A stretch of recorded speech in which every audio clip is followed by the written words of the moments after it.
och stå. Och jag drömde om kvinnor och vit.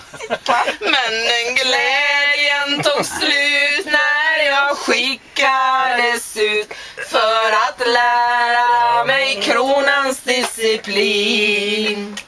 Och till Falun jag kom, jag fick en skitig uniform. Och där började mitt slaveri.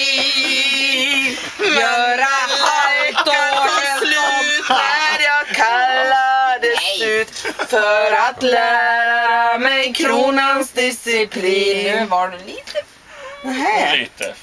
Ja, då var det fel. Ja. Men vid mitt älskades bröst ska jag finna den tröst varom jag nu så länge har drömt. 1000 kyssar jag tar, inga smekningar spar. När han tar på mitt bröst, va? och vill utar min sång, annars blir den för lång. Vill ni veta vem diktaren är? Jo, en dalmåse är som har skrivit det här.